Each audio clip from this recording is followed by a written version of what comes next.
Hello subscriber and viewers எல்லாருக்கும் வணக்கம். இன்றைக்கி சூப்பரான அருமையான ஒரு ஸ்நாக்ஸ் ரெசிபி தான் நம்ம பார்க்க போகிறோம். Mixture recipe.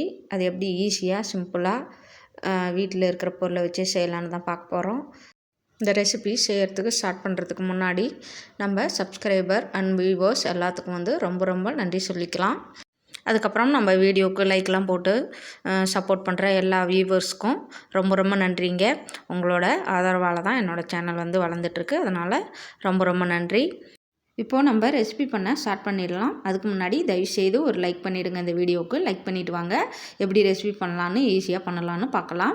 அதுக்கு நான் ஒரு கடாயை எடுத்துகிட்டேன். அகலமான பாத்திரம் எடுத்துக்கோங்க. அப்போ தான் மாவு பிசையறதுக்கு வசதியாக இருக்கும். டீஸ்பூன் அளவு தான் நான் 2 கப்பு மாவு எடுக்க போகிறேன். அதனால் 2 டீஸ்பூன் உப்பு சேர்த்துக்கிறேன். அதுக்கப்புறம் தண்ணி ஊற்றி அதை கரைச்சிட்டு அதுக்கப்புறம் மிளகுத்தூள் சேர்த்துக்கோங்க. மிளகுத்தூள் சேர்த்ததுக்கப்புறம் மிளகாய் பொடி சேர்த்துக்கோங்க. தனி மிளகாய் பொடி சேர்த்துக்கோங்க.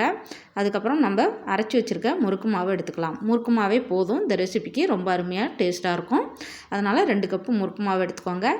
1/2 கப்பு நீங்கள் அரிசி மாவு எடுத்துக்கோங்க. 1/2 கப்பு இல்லைனா 3/4 கப்பு வர மாதிரி எடுத்துக்கோங்க.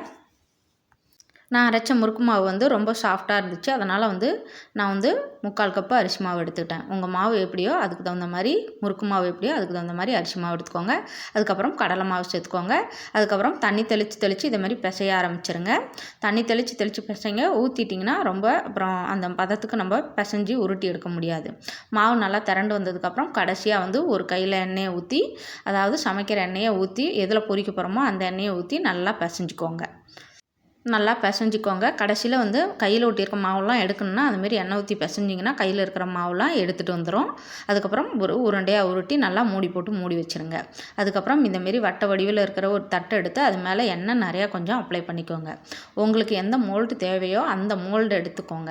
நான் மிக்சர் செய்ய போகிறேன், அது கார சீவ் செய்ய போகிறேன். அதனால் அதுக்கு தகுந்த மாதிரி மோல்டு எடுத்து மாவை முறுக்கச்சில் போட்டுக்கோங்க. அதுக்கப்புறம் மீதம் உள்ள மாவை மூடி வச்சுருங்க. காஞ்சி போயிடும். அப்புறம் நல்லா இருக்காது முறுக்கு சுத்த.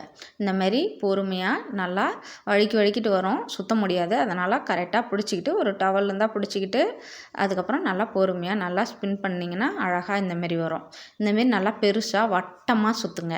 அதுக்கப்புறம் நம்ம உடச்சி விட்டுக்கலாம் காராசிவு மாரி. அதனால் இன்னும் கொஞ்சம் பெரிய தட்டாக இருந்தால் கூட நீங்கள் எடுத்துகிட்டு அதில் இந்தமாரி நல்லா பெரிய வட்டமாக சுற்றிக்கோங்க. அடியில் நிறைய எண்ணெய் அப்ளை பண்ணிங்கன்னா போடும்போது அதுவாகவே வலிக்கிட்டு வந்துடும். லைட்டாக அப்படியே மேலேருந்து கீழே சாய்ச்சிட்டு மேலேருந்து தூக்குனிங்கன்னா எண்ணெய்க்குள்ளே போயிடும். பொறுமையாக செய்யுங்க. சடான்னு போட்டிங்கன்னா கொதிக்கிற எண்ணெய் நம்ம கையில் பட்டுரும். அதனால் பொறுமையாக ஸ்லோவாக பண்ணுங்கள் எந்த வேலையாக இருந்தாலும். அதுக்கப்புறம் பொறுமையாக திருப்பி விடுங்க. டப்புன்னு திருப்பி விட்டாலும் எண்ணெய் படும். அதனால் நல்லா வேக வச்சுட்டு இந்த கலர் சேஞ்ச் ஆனதுக்கப்புறம் நம்ம எடுத்து வச்சுக்கலாம். அதுக்கப்புறம் 2வது டைமும் இந்தமாரி போட்டு எடுத்துக்கலாம். இந்தமாரி நம்ம எடுத்ததை இந்தமாரி உடச்சி விட்டுட்டோம்னா நம்மளுக்கு காராசிவு ரெடி ஆகிடும். போடும்போது கையில் எடுத்து கூட பொறுமையாக எடுத்து போடலாம். உடஞ்சி வராது. கையில் எடுக்கும்போது கூட அழகாக கையில் வந்துடும். அதுக்கப்புறம் நம்ம மிக்சர் தான் ரெடி பண்ண போகிறோம்.